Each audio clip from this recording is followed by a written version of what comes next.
fans. Welcome back, BC Wrestle Pod faithful nerddom, and happy to have you again this Friday evening for another Takedown Troop post show, where we talk about all things TNA wrestling, the good question mark, the bad, and the ugly. Not just the good question mark, the bad period, and the ugly ellipses. yes. No, but we are here to talk about TNA wrestling, and darn it, we love this little brand as we talked about last time too. And I was like, it's because we love Well, it. Well, I love it. I will it's say it. it's some news has been brewing with TNA Well, this week that it makes it harder. yeah. So Well, yeah. all right, let's tear the band-aid off of the obvious one first. Steve Macklin is gone. That's the big one. So Yes. let's really quickly. Less than a month after challenging for the world title, It's Steve Macklin is gone. insane. Asked for his release. Asked to be let go. Mm-hmm. So I'm gonna set this timeline up because this timeline is so crazy to watch, right? So prior to this, so to kind of rewind it a little bit, so like so about 2 weeks ago, 2 weeks ago, this was taped way beforehand though. We got Mike Santana and Steve Macklin's for the TNA World Championship, and this was of course the rematch from Sacrifice, in which literal concussion protocol was being followed. The X was thrown up because Macklin was dazed and confused. And shout out to the ref, like we already talked about, 100%. for stopping the match. And so we got the rematch once Macklin was cleared. Now, match airs on television. It was a pretty good, solid main event. We talked about this before. Yep. Then, of course, still sucks for the knockouts division, but not as crazy. Is that we had Myla Grace ask for her release, and she got released as well. She got let go from her contract, and she's already headed on back to appear in the UK circuit here soon, so that's going to be fun, right? So it's like, oh, that sucks, but honestly, TNA wasn't doing really much with anything, so she's like, you know what, if I'm not gonna be wrestling on television, please let me go. And they let her go. I was like, okay, at least they didn't like try to keep her and trap her in this contract. Then we fast forward and we find out that Steve Macklin also was given his request for his release approved as well. And so Macklin's gone. And that's insane given the fact that not even 2 years ago, this man was TNA World Champion. Not even 2 years ago, world champ. Not even a month ago, challenging for the world champ. So I was just like, oh, that one stings just the tiny bit, because I'm like, Macklin was probably a main moving force over the last year and a half in TNA. And so now, had it just left at that, it would have been like, oh, okay, well, no, it's fine. Oh, yeah, well, TNA continuing to hemorrhage talent as they've been doing. But what made this whole thing even crazier to me is that there were rumors circulating all this happening, right? And before Macklin can even let the world know that he had requested his release and, was able to tell the world, TNA did it for him. I was just like, because TNA released a statement saying, TNA, like Steve Macklin and Myla Grace have been released from the company. I'm like, damn, you didn't even let him tell the world. That was insane.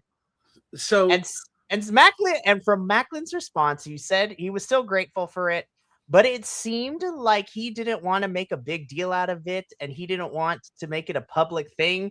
And then TNA released that statement, and it forced Macklin to kind of address it in the public eye a little bit. To me, though, the big news for TNA was not about the released talent. It's so shout out to now the guy that I heard this from is another guy on YouTube, a YouTuber by the name of Marky D123. Another guy in the wrestling scene, usually pretty critical of TNA, but he also, like, if you watch his videos, like, yeah, he'll make fun of it the whole time, but you can, like, he does say, like, no, it's because I believe in it. The same thing that we were talking about last week. This notion of, like, we criticize because we want it to be better. You know, not because we dislike, and that's why we dislike. If we didn't care, we wouldn't do this show. You know, if it was like, if TNA was just like, yep, nope, fuck TNA. This is a 2-hour, this is a 1 to 2 hour slot on a Friday night. We could put anything here. And, you know, we could put anything else here. There's other promotions we could cover. There's other stuff we could do. This could be our normal, like, talk back thing where we just kind of talk about, like, our weekly top 5, you know, top 5 matches, top 5 stipulations, top 5 entrance music, whatever. Right?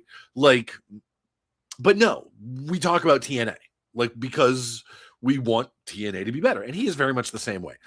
Now, I don't know if he did the digging himself or if he found this out from another source. So I'm crediting him. He may credit someone else.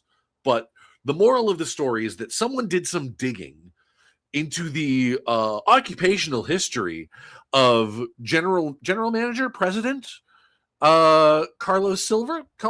Silva? Yeah. Evidently, this dude has a pretty long history of heading corporations for the express purpose of them to be bought. Basically, when he comes into a company, he takes it upon himself to trim away as much fat as possible and to make it as attractive a package, not to the audience, but to another bigger corporation to buy it.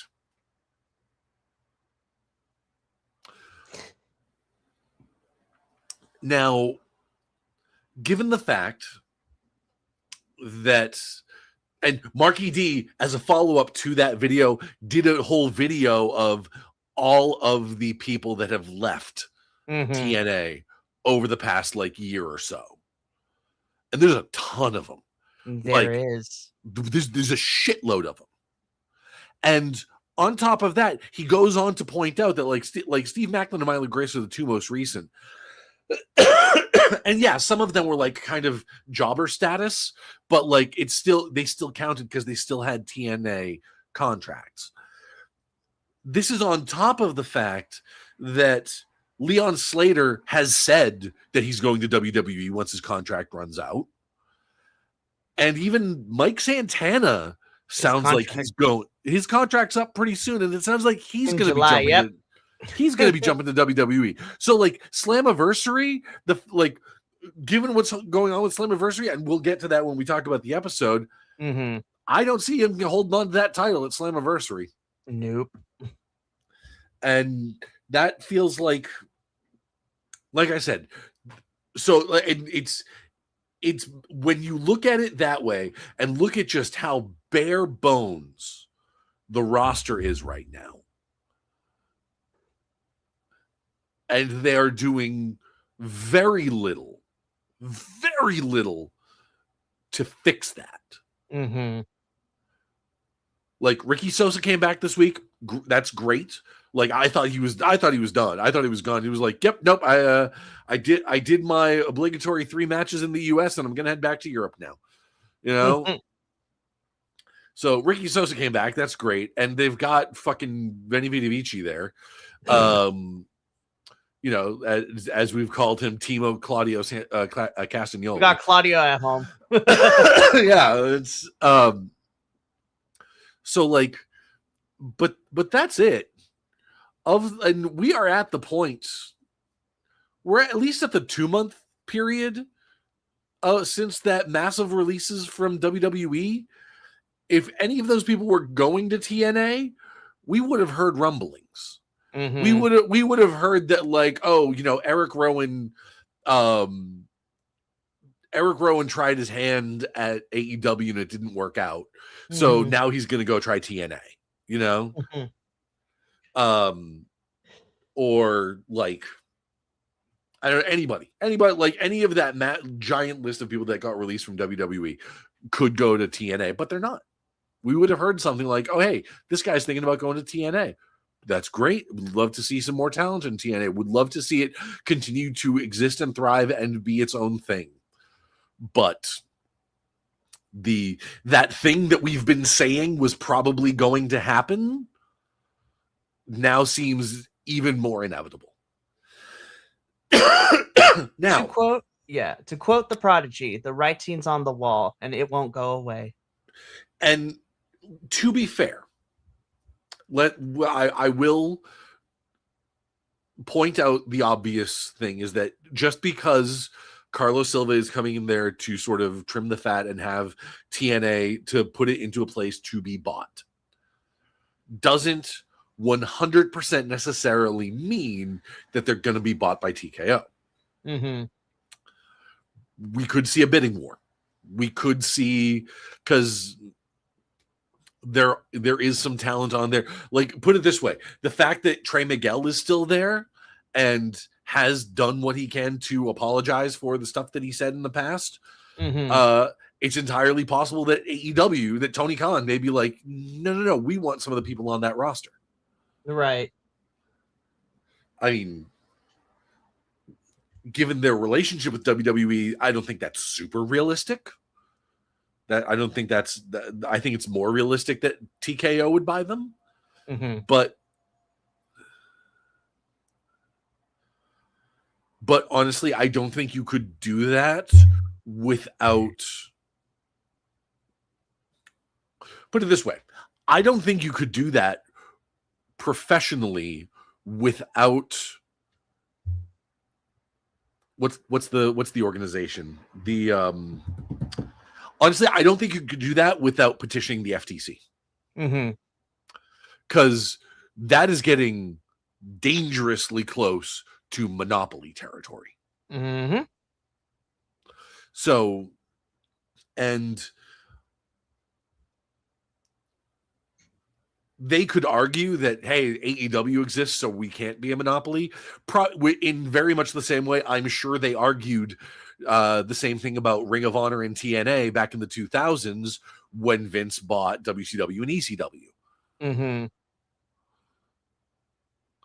But so I'm sure they have, and given the relationship to various governmental branches that the McMahon family continues to have, I mean, I know Linda and Vince are estranged at this point, like and estranged and or divorced, but there is still something of a professional relationship there that Hunter and Stephanie is still her daughter, it's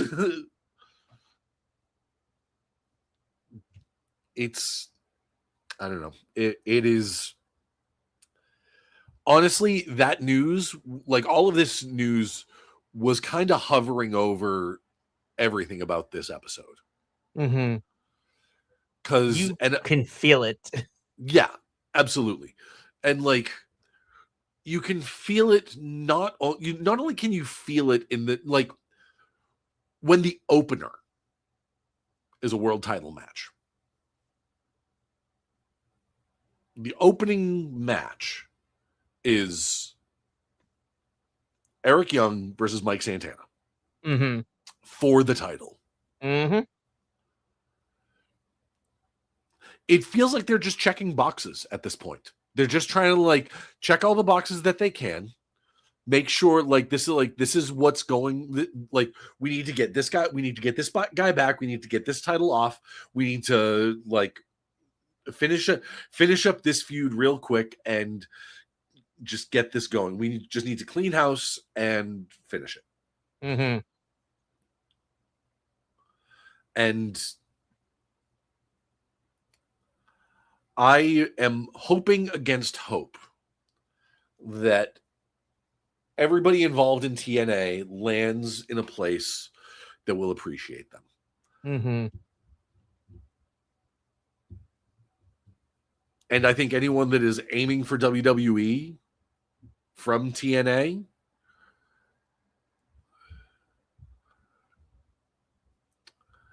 from what I've seen, because I haven't followed WWE, I don't like I've made my opinions on WWE very clear. Any content I consume from them is purely accidental.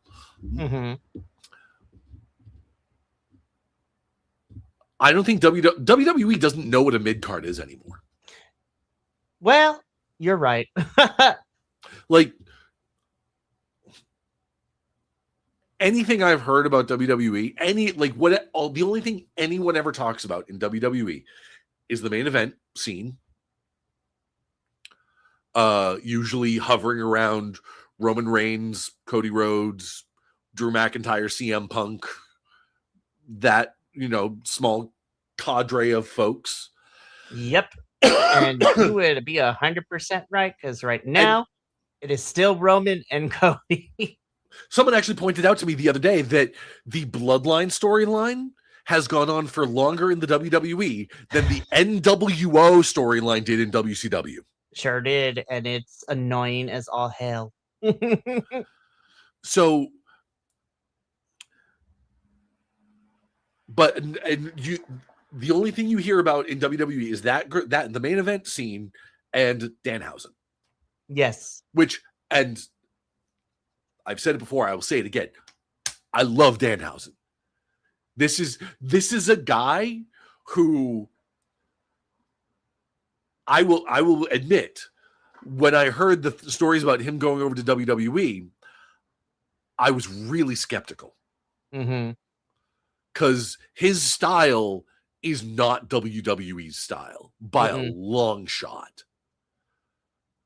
But he's just so damn funny and charismatic, and we are now at the point where people are questioning whose curse is stronger, Danhausen or Donald Trump. Okay?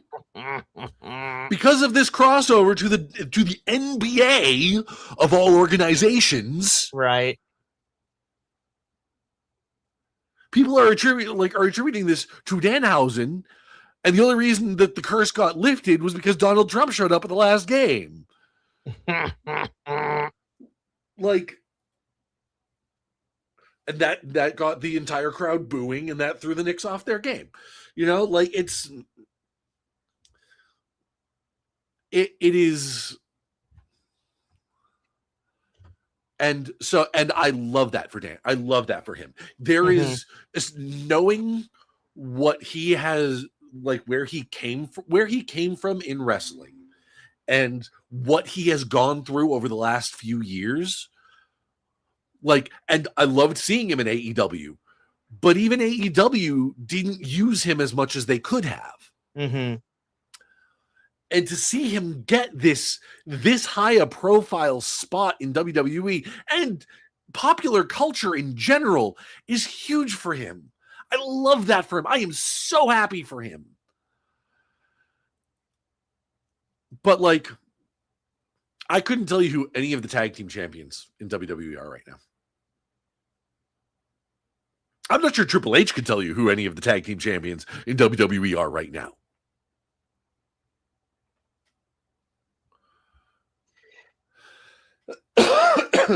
I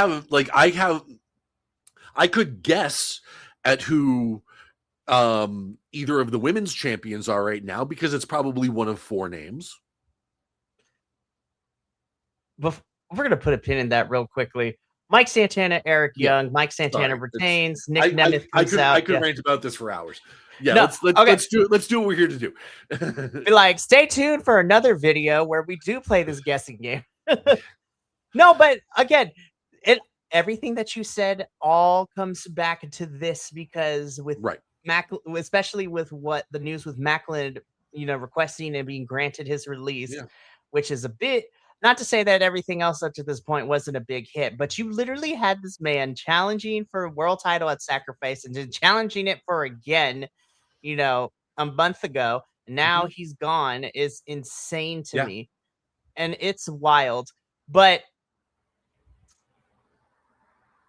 so this particular match, this felt like checking off, like, yep, let's take care of Eric Young's title shot so that we can hurry up and get to the Nick Nemeth one. We dragged this Feast or Fired like champion. Like, I was just like, what is no, not even that. He won the Battle Royale. I was like, that was like a month and a half ago. And we couldn't do it at a pay-per-view. Whatever, man. No, we couldn't do it at a pay-per-view because Mike Santana's only got one pay-per-view left. Yep, which we'll get into that in a little bit. But Eric Young, Mike Santana go back and forth. Eric Young looks to try to finish off Mike Santana, gets distracted by a returning Ricky Sosa. Thank God visa issues were fixed. Yep. And now what happened earlier this year, I blame TNA for this, but I understand, especially friends who come from other places right now in the climate that we're in. Everybody's struggling to get these visas in because it's making it so much harder for people to get visas, and it's ridiculous. But that's a whole nother story and a whole nother podcast for a different time. And because of this, Mike Santana gets the flash surprise roll-up pin for the win. And Nick Nemeth comes down. He still has the Call Your Shot trophy. He lets Mike Santana know that he could cash this in now, but he's not going to. He's going to cash it in at Slammiversary. And that officially sets up this match for Slammiversary. Mike Santana versus Nick Nemeth. Nick Nemeth for the TNA World Championship, which you said earlier and off camera that, Nick Nemeth is most likely going to win. Yep. But they completely pull an ass pull and not, but more than likely he will win. He will win so that he can hold on to the TNA title when TKO buys WWE, so that he can show up as like, yeah, I am the TNA champion. And then that will be like Total Nonstop Action will stop being the name of the promotion and will be the fourth TKO wrestling brand? Fifth, excuse me. Because you have Raw, six technically. Raw, SmackDown, Raw, SmackDown, NXT, AAA. So I'll give it to you. So underneath the WWE TKO corporate umbrella, you have Raw, SmackDown, NXT, AAA, and Evolve. So Evolve, right? Which is again, whole different podcast. But I'm like, how is it that underneath the same umbrella that Evolve, NXT, certain parts of NXT, but mostly AAA and Evolve actually have better stuff going? Anyways, that's a whole nother story. So there's that. That's a discussion of booking. Yeah. So this match is happening, but also this match is also happening because of the distraction and on social media, like exclusive too. We're getting Eric Young versus Ricky Sosa at Slammiversary. What face is Eric Young making in this image? I think Eric Young knows that his contract's coming up, and he's like, "I'm out the door, so we're gonna make it count." I was just like, I like it. I like him unhinged. Like we talked about this before. When he just goes full crazy pants, it's fun. Yeah, it's like this face is very much like about to take a bite of a sandwich. Like, ah. And Ricky Sosa's like, bro, what is happening right now? So what is your problem? His name is Eric Young. It is. So those two matches are made for Slammiversary. Let's keep going because I don't understand why everybody's still mad at Tasha. We gotta let that go, but it is what it is. Ali cuts a promo and he vows to be international champion leading into his match with Casey Navarro later this evening. Yeah, he's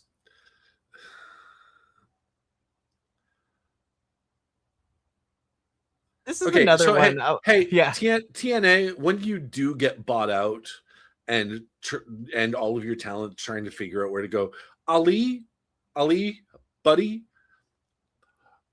please go somewhere that they know what to do with you. Mm-hmm. Because WWE clearly didn't. Like TNA has shown like glimpses that they know what to do with you, but they've never been able to fully commit. Mm-hmm. Like you need to go either full chicken shit or full scenery chewing villain. Mm-hmm. Like you can't be both. Like or even then just like a full on like change up of gimmick. There was I saw an interview with him. I think it was a CVV interview where like he got a really high profile match when he was in WWE because like someone got injured at the last minute and they were like, and someone was saying like, we need someone like young and attractive. And he's like, and they're like, all right, yep, yeah, Ali, you're in. And they like, cause he happened to be like, it was a right place, right time kind of thing. Mm-hmm. He could do that. He could play that like if he could be like wherever he goes, he could be that promotion's Andrade El Idolo. Mm-hmm. That whole thing of just like, look at how pretty I am. Damn, now I need that match. That would be a killer match too. Hell, they would be a killer tag team if they were to do that. Like they could bring Ali over to AEW so that you can both have these two like just really attractive dark-skinned men and like just like playing it up and like getting selfies with women in the crowd and maybe have one of those selfies get photobombed by Leo Rush. You know, yes, it's great stuff. But the real question we have to ask Will is, how you know? How you know? Man, babyface Andrade is about to be massively over. I was able to catch Dynamite for the first time in months this week. So just the fact that he got them chanting, like, I have one question for you. And the crowd just started, how you know? How you know? It's like, that's like, that another example. WWE had no idea what they were doing with him. Just let him cook. Let the man cook. Like, he's hot. He takes off his pants. He takes selfies with beautiful wrestlers. Exactly. And a very beautiful Luchasaurus in a wig.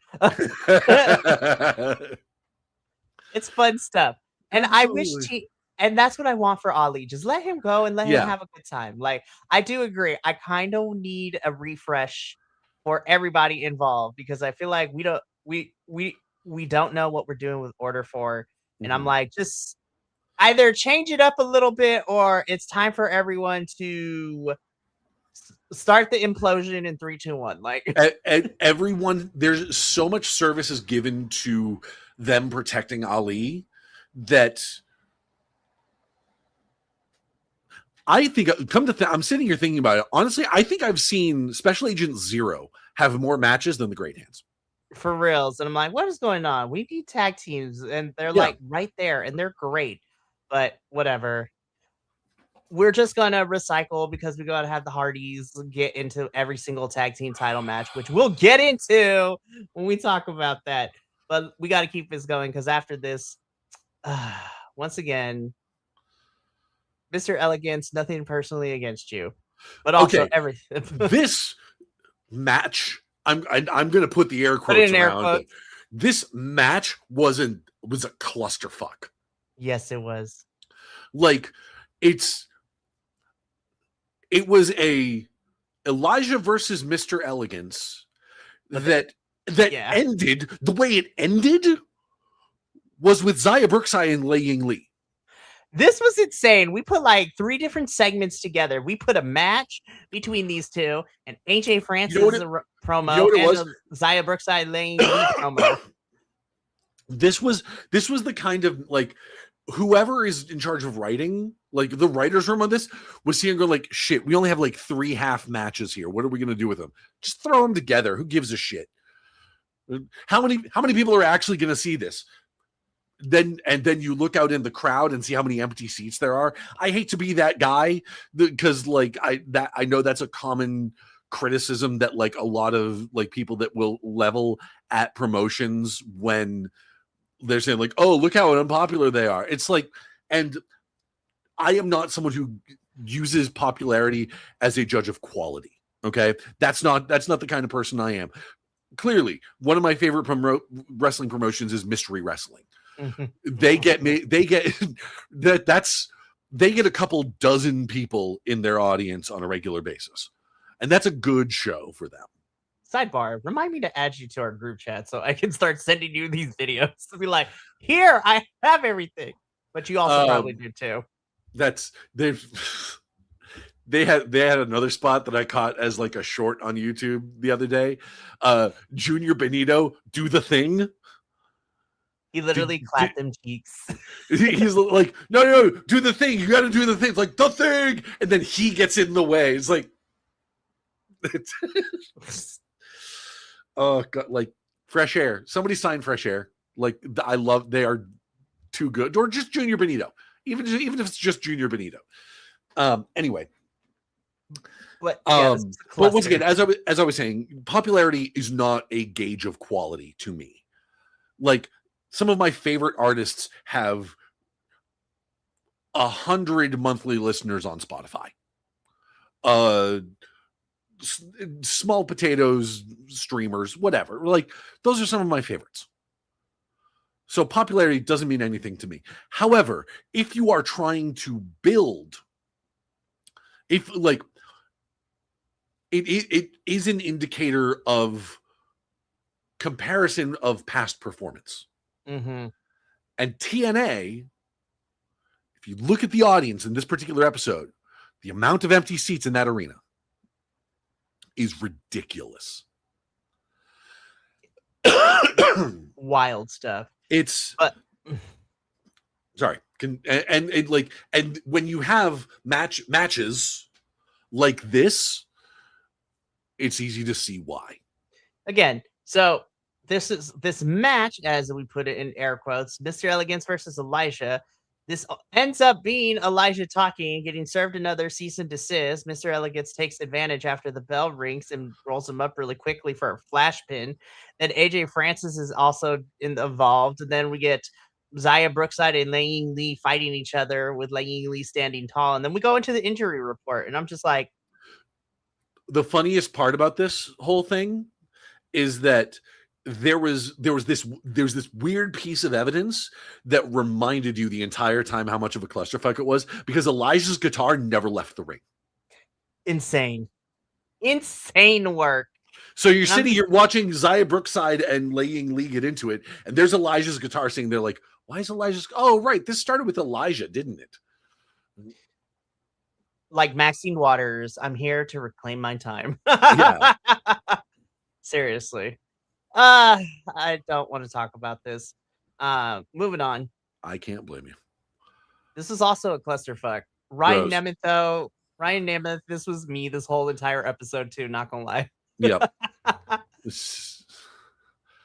The audio was trashed. I did laugh at this one because right over the shoulder of Nick Nemeth, there was like a stagehand or something that like came into the camera and froze deer in the headlights, just like, nope, I've been here the whole time, and then just like very quietly sneak backwards. It's like it's the Homer Simpson meme of him yes! going back into oh my god, that's exactly what it was. He hit the Homer Simpson meme. Exactly. This was awkward. This was weird. Casey Navarro knows that order. I will say though, Casey, this is good that the fact that you realize that Order 4 is definitely going to get involved, so he's going to need some backup. Mike Santana doesn't trust Nick Nemeth, and so like they said they will both have his back, and Ryan Nemeth gets jealous, you weirdo. Okay, you know what was funny about this match? Because if you think about this promo, about this segment from Casey Navarro's perspective, right? He's up here, he's getting ready, he's warming up, like, okay, my match is coming up next. Let's go. Let's get ourselves tuned up. And then up come these two guys who are fighting for a bigger title than the one that you're about to go for. That you are about like doing in the name of your deceased uncle. And they have to have their own dick measuring contest about the match. They're like, guys, you are literally stealing the TV time from me while I'm on TV. They literally little brothered him during this. Yeah, promo. Exactly. It's like, I will say, Casey, though, I did laugh after Ryan Nemeth is like, I'm the younger brother, and Casey Navarro's like, good for you? ? This is a weird story, but when isn't it ever a weird story in TNA? Yeah. So even though Mike Santana doesn't trust Nick, and Nick also has shady ulterior motives, they both promised to Casey Navarro that they will back him up should he need it. And I'm like, I smell a plot. I What's smell a stunt with the twist, which we all knew was coming, but still. But yeah, Ryan Nemeth, I was just like, this faces me this entire episode, which I loved it. Anyways, moving on. This was not the worst thing that I saw this episode. We got Leon Slater, Claudio Castagnoli at home, aka Fabian Eichner, Edward Edwards, and Cedric Alexander.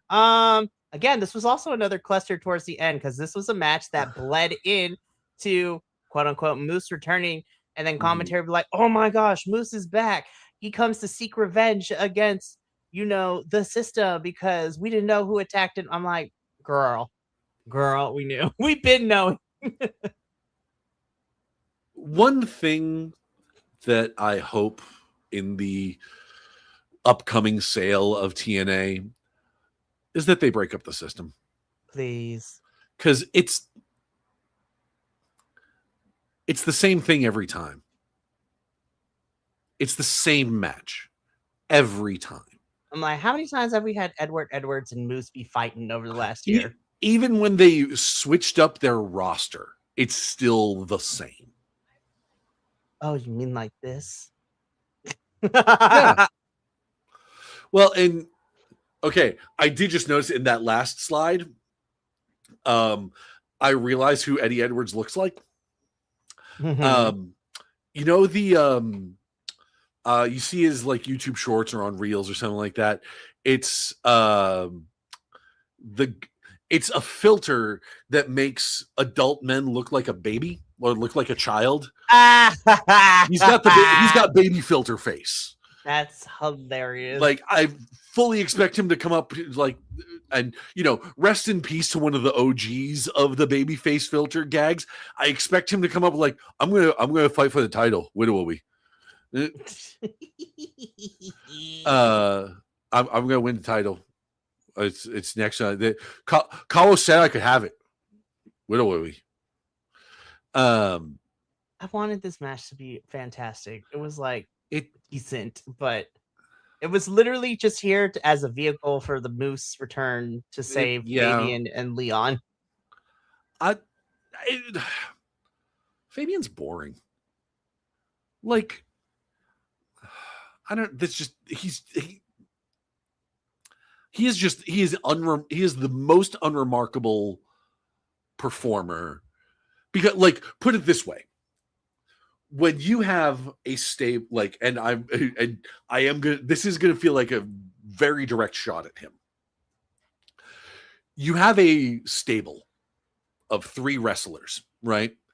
All 3 of whom are dedicated to the art and skill of combat wrestling. Like, this is like, the ring is sacred to us. And it produces 2 wrestlers who are super over. And one of them got turned into a fake Mexican wrestler. Right. But, and still super over is that. But even before that was super over. Yes. And now he's even more over, especially with the Mexican people. So you've got you had Gunter, you had Ludwig. You had Gunter, you had Ludwig, and you had the other guy. Yep. That's all you needed to say. So, and we've already seen that he's calling himself Il Gladiatore. Buddy, Karrion Kross couldn't make the gladiator gimmick work. Oh, you mean the gimp? and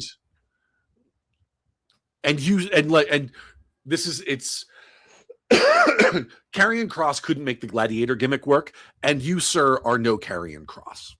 No. And if I had a nickel for every time I've used that line this week, I would have 2 nickels in referring to a wrestler trying to do wrestling things. I would have 2 nickels, which isn't a lot, but it's weird that it's happened twice. For reals. There was, but yes, they did there was a great gimmick on this week's Botchamania. They did it in the form of the Animaniacs good idea, bad idea. Yes. The good idea was Will Ospreay doing Will Ospreay shit. And the bad idea was Seth Rollins trying to do the exact same thing. Which, Seth, there's a reason you are not regularly in the conversation about who the greatest wrestler in the world is. Lord help us. You respect where, like, credit where it's due. I cannot do a lot of the things that Seth Rollins can.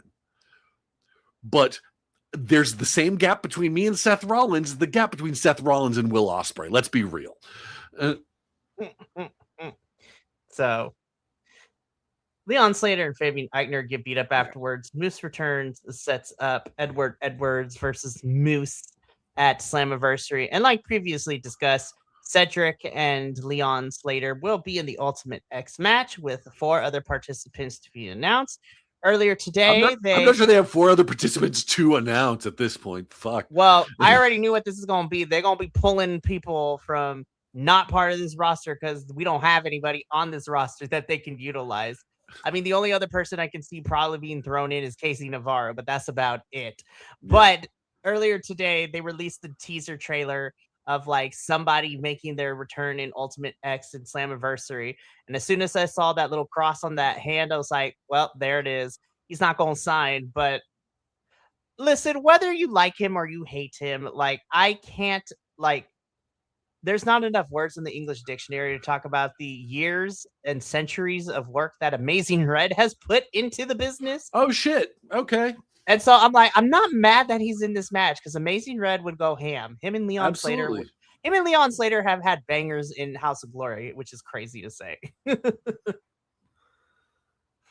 And it makes a lot of sense, though, too, because a lot of TNA folks are hopping into the House of Glory shows in the next couple of months, too. Yeah. Like the Hardys are there.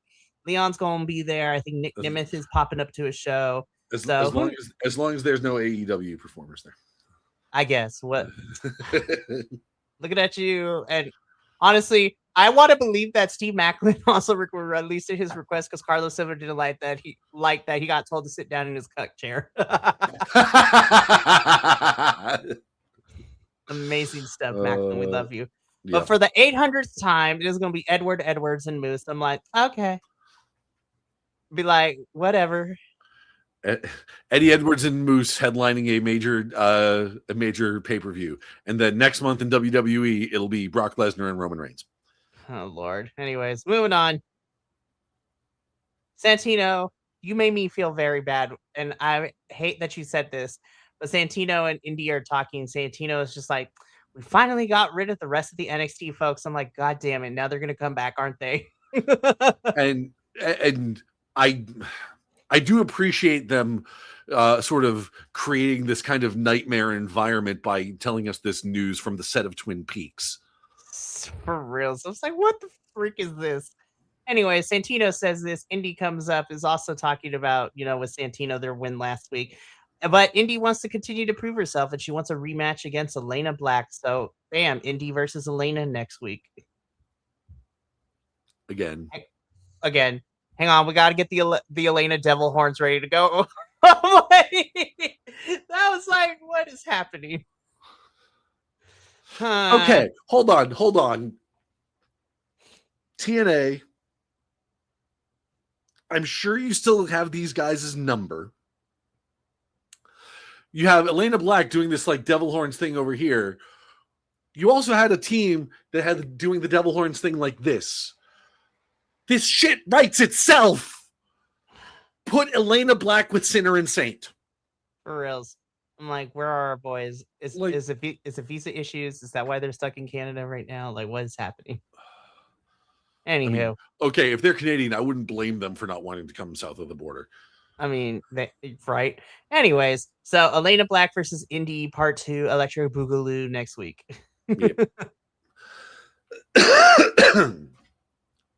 We started off okay, and I was here for it. We had they eulogized the Hardys. I was like, I'm kind of here for this. I like it. But then Santino had to show up and then tell us that, hey, y'all are gonna, because the Righteous, they put the Hardys to rest. We had a eulogy for them, and now they, all that's left for them now is to come after the tag titles. So I was like, okay, bet, cool. It's like, oh, finally, we're moving on.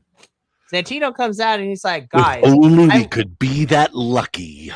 Well, because Santino started off by saying, yes, Righteous Boys, you did eliminate the Hard Boys, as he says it.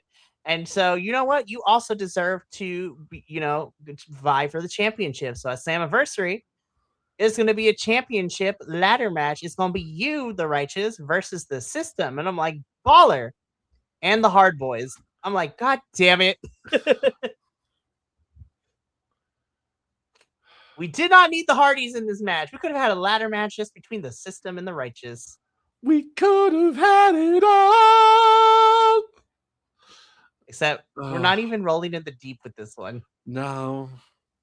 And literally, we can't roll in the deep because I'm pretty sure that's every tag team in the promotion, plus the Great Hands. And because of this graphic, now I want to set fire to the ring. Like, I'm not gonna lie, that Adele song slaps for me. Yeah. Anyways, I'm like, we could have just had the System and the Righteous, but no, the Hard Boys have to be in here. And I'm like, God damn it! I swear to God, the Hard Boys are probably gonna win, and I'm gonna be very upset. I was like, just for once, I want things to go right for the Righteous. Literally, they're called the Righteous.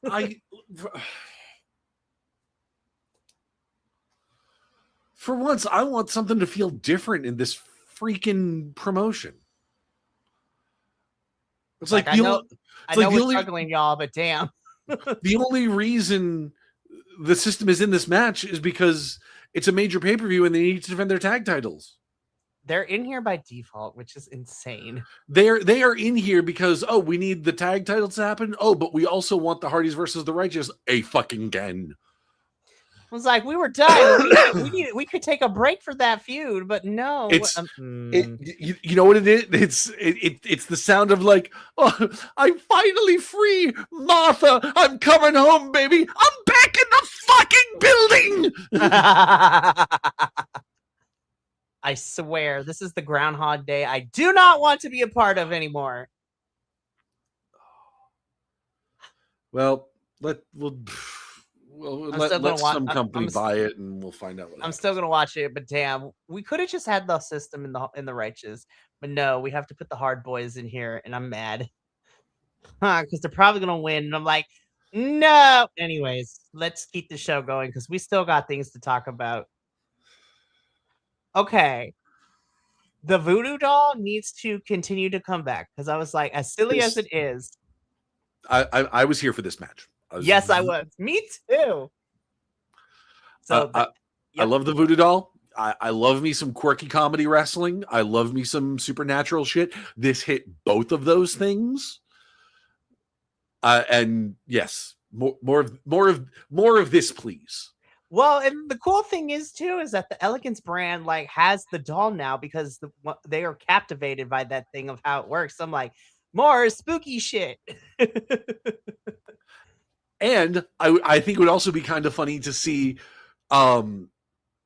Heather and M use it to embarrass Ash. That would be amazing stuff. And see like an eventual sort of like implosion of the Elegance brand. Rosemary just provided the weapon, and it's fantastic. Yeah.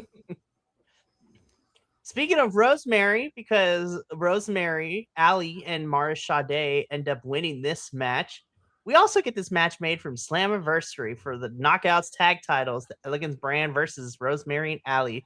And I swear to God, TNA, of everything that is going on, make the right decision and put it on Rosemary and Allie. Please. Something we need something to change. We need something good to happen at Slammiversary. I was just like, I could talk crap about the rest of the show, but if you put the titles on Rosemary and Allie, I'm like, okay, it's TNA. You get this one. But you get this one pass for this match only. Mm-hmm. But I also think this match is going to be pretty fun, though, too. Oh, yeah. And please give this time and let Em and Heather actually go, because when you let them go, they are Oh fantastic. yeah. Oh, Heather's great. Heather was a great performer. Mm-hmm.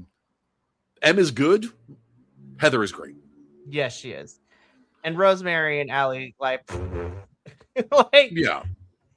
they are no slouches. They've been in this Right. business for a while. We love Yes. them. So make it work, TNA. Next week is weird because this is what is on our lineup. So next week, I know I'm spoiling certain things that happen in the main event, but I don't care. Yep. Everything is pre-taped. We are getting Mike Santana, Casey Navarro, and Nick Nemeth taking on Ali and the Great Hands. I'm like, hey, the Great Hands are getting a match. finally. Then we're also getting a King's Speech segment with Leon Slater and Cedric Alexander. I'm like, Franklin, where have you been? Like, that's the other one too. Ricky Sosa is in action next week, which I'm like, okay, cool. We are getting Indy versus Elena Black. And then we are, for some odd reason, because we need them back on TV for somewhat or whatever, we have Moose teaming up with the Hardys to take on the System. I'm like, the Hardys just died on our screen, though. I was like, what? Well, they just went for a swim. That's true. But yeah. What do they call it? The River of Resurrection or something like that? And I think it's to clear it up, it is the Broken Hardys that we are getting for whoever knows how long. I was like, okay, fine, whatever. But that is next week on TNA. But let's talk about our main event for this episode, TNA International Championship match. Ali versus Mustafa Ali versus Casey Navarro. And I didn't hate it. It was fine. Yeah. It was okay match. Like, I mean, Casey's not my favorite performer in the world, but like he's not bad, you know. I mean, he's young; he'll get there. Yeah. Yeah, and then it ended with the Santana and Nemeth and coming out and Nemeth saying like, "Oh no, I am the heel this time." Hit the danger zone. Yep. So I'm just like, well, and that is how the show went off the air. Yep.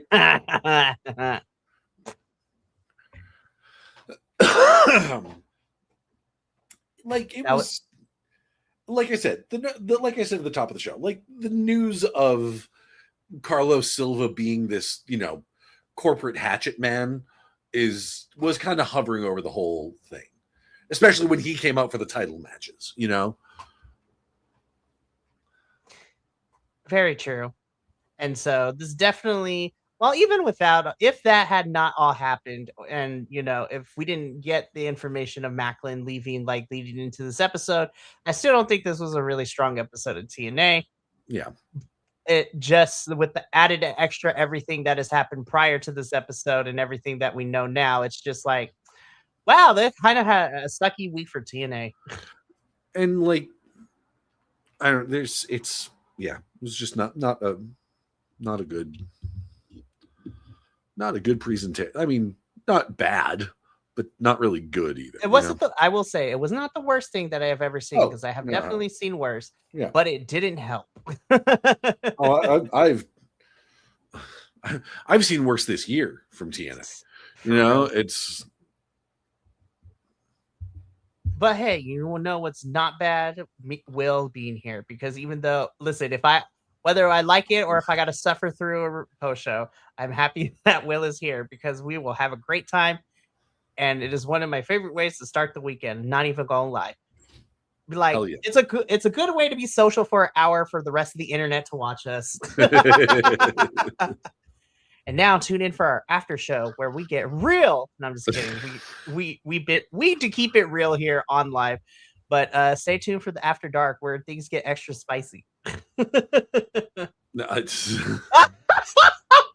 Listen, there is an audience for everything. Oh my goodness. Although in my case, they'd have to turn the brightness on their screen down a little bit. Listen, you are fine. We are nowhere near low. Listen, and I can say this because I can, and it's my show. But like you are good, my friend, because on a scale of on a scale of Seamus to too much sun exposure, you are right in the middle. You are just right. Listen, there is nobody that can beat everything. I was like, on the scale of we should just start at Seamus. Seamus is the starting point. Yeah. I love Seamus. I love good old fella, but damn, bro, you are paler than a jar of mayonnaise. But no, it's a lot of fun. And again, this was not a horrible episode. This was a episode. This wasn't painful. It was just kind of. It was like there. Put it this way: if I had bought tickets to this and it was like a local show, I'd have been like, I got my money's worth. Why not? Mm-hmm. Also, if you had bought tickets for this show, it would have been a long night because they taped like 3 weeks worth of stuff in one sitting. I'm like, listen, we are reaching levels of AEW pay-per-view length. Like, and I'm like, some of us need to go home and go to sleep. But no, we will be back next Friday to talk about more TNA stuff, but we also have a fun week ahead of us. At least I think so. We are kind of back to our regular scheduled programming where it is just mostly our regular shows that we have every week, with the special edition of Monday being a double dose of international shows. Of course, first, we're going to talk about New Japan's Dominion, which is the next big show for New Japan, and it has some really fun matches on there, and might have some things leading into Forbidden Door in 2 weeks as well, because Andrade's gonna be there defending his IWGP Global Championship. Takeshita is going to be fighting Sonata, which is really interesting to say in 2026. But then later in the evening, we are going to hop a flight from Japan and head on over to the UK to talk about Eve Wrestling, in which the girls once again brought it. We got the return of Kaylee Ray in the UK wrestling scene, which is freaking fantastic. And then on top of that, too, our main event of Chris Statlander versus Miyu Yamashita for the Eve International Champion was a banger.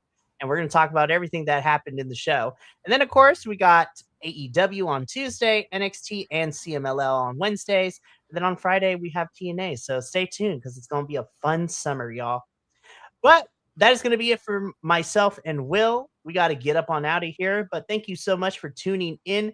From all of us at BC Wrestle Pod to you at home. Remember, take care of yourself, love one another, stay iconic, and more importantly than anything, you always deserve to finish your story. We'll catch you next Friday for another episode of TNA. But until then, sayonara, adios, and until next time, peace.